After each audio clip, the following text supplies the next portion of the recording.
I have the best poll numbers I've ever had. Among I Republicans. have poll numbers where I'm 71%. I have the best poll numbers. Look, those are among Republicans. No. Among Republicans, I'm at 94 and 95%. No, I'm talking about generally. I have the.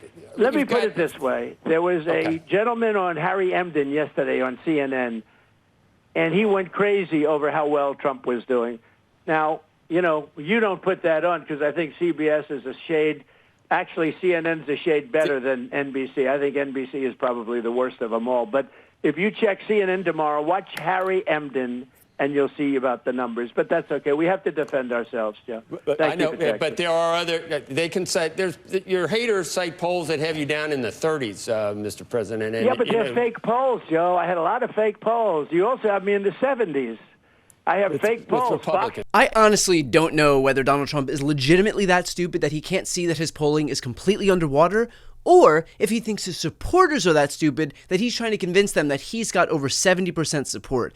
Either way, not great. The reality is that no, Trump's support is not over 70%. His support is at an anemic 37% among U.S. adults. He's fallen into the 20s with independents, he's at a jaw-dropping 2% with Democrats, and he's even fallen into the 80s with Republicans, although still enough to shake your faith in humanity that 89% of Republicans support this guy. All of which is to say, no, Donald Trump's approval is on no planet in the 70s. Or 60s, 50s, or even 40s. And any suggestion otherwise is evidence of either his delusion or his contempt for the suckers who believe him. And yet, in a way, this shouldn't be surprising at all, because for Trump, it's not about working to actually move public opinion. He doesn't care about reality. He just wants to be told that he's the best. He isn't interested in figuring out why his approval is at 37% or how to get it up. His priority is just shoveling the horseshit down everyone's throats that he's at 70% approval, and that's that. Just like how he doesn't care what the actual jobs numbers are, he just wants everyone to think that they're high. And if that reality isn't playing itself out, then he'll just fire the statistician at the Bureau of Labor Statistics and replace her with somebody who will offer stats that are a little bit more palatable for Donald Trump, a little bit more praising for dear leader. Again, it's not about reality, it is about what reflects best for Trump. Remember this back during COVID? And what we've done with the ventilators and with the medical equipment and with testing, testing is a double-edged sword. We've tested now 25 million people. It's probably 20 million people more than anybody else. Germany's done a lot. South Korea's done a lot. They call me, they say, the job you're doing, here's the bad part. When you do testing to that extent, you're going to find more people, you're going to find more cases. So I said to my people, slow the testing down, please. They test and they test. We got tests that people don't know what's going on. He didn't care about the impacts of COVID on people's lives. He just didn't like that accurate testing was reflecting accurate numbers of cases. And he wanted that to stop because he felt that reflected poorly on him. Because this wasn't about the 1.2 million Americans who died of COVID. This was about what was best for one single person, Donald J. Trump. He is not president to serve Americans. He is president for Americans to serve him and his headlines and his legacy. But if Trump's delusions about his popularity weren't bad enough, he then weighed in on gerrymandering. How about Texas? Now we're going to do mid-year or midterm gerrymandering based on that's going to be a quid pro quo or something with. In blue states now, Mr. President, did you? Well, they did it to us. Those blue states that you're talking about. Somebody gave a good example. In Massachusetts, I got, I think, 41% of the vote. It's a very, blue state. And yet it's got 100% of Congress, 100%. So I got 41% or something. And yet 100% of Congress in Massachusetts. No, it shouldn't be that way.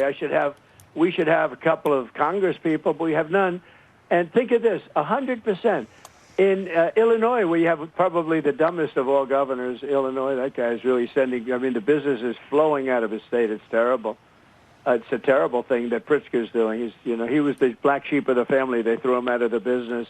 But in Illinois, what's happened is terrible, what they're doing. And you notice they go to Illinois for safety, but that's all gerrymandered.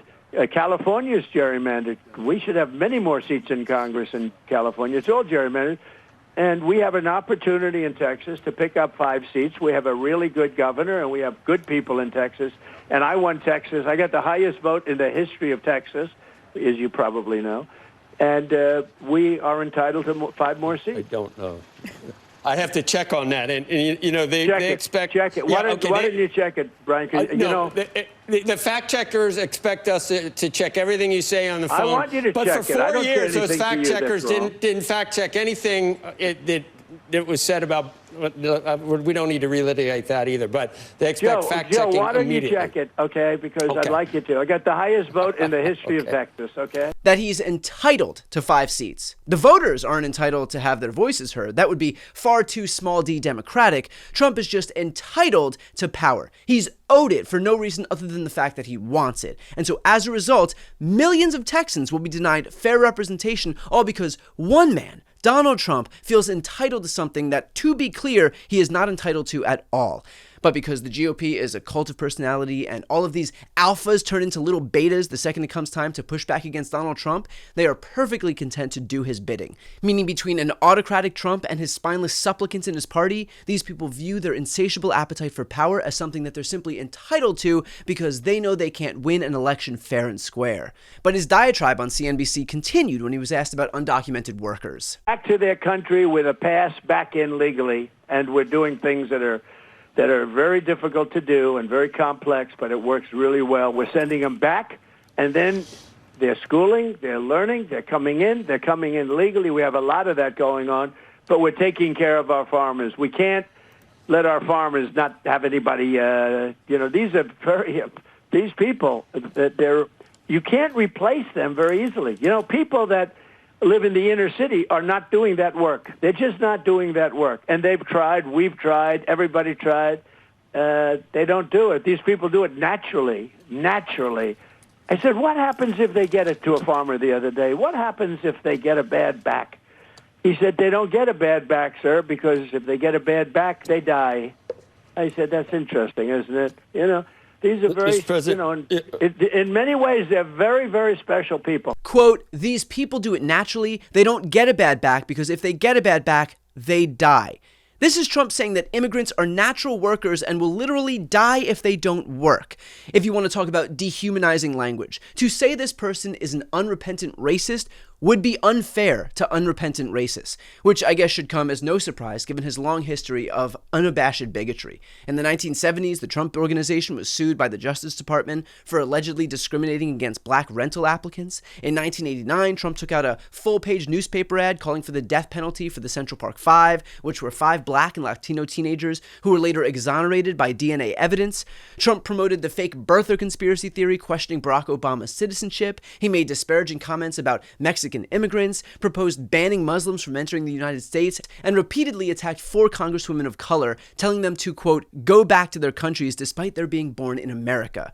Following the 2017 Charlottesville white supremacist rally, Trump said there were, quote, very fine people on both sides, and the list goes on and on. So when he says that immigrants are born to work, that hardly even registers on the list of disgusting things that this man has said about people who are not white. In fact, Lara Trump tried to bolster Trump's inclusive bona fides and literally got laughed at by Charlemagne the God. I will say I've never seen this man say a racist thing.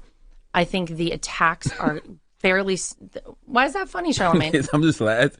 It's hysterical. But I mean, no, Charlemagne, because people act listen. like there's no such thing as Google or we don't have TV. But sure, he's not racist. Definitely not the guy carrying out mass deportations where everyone who is not white gets targeted, including U.S. citizens. Nope, not that guy. And look, all of this puts on full display the delusion, lies, and bigotry that Trump is so steeped in on a daily basis that he can't even get himself out of it. I know it's in vogue to talk about Biden's mental decline, but I need to point out that this is Donald Trump in his right mind. This guy who doesn't know how to read a basic poll and who thinks that he's entitled to destroy our democracy and who thinks that brown people die if they stop working, the fact that he is saying these things in a lucid state of mind should scare the shit out of everyone.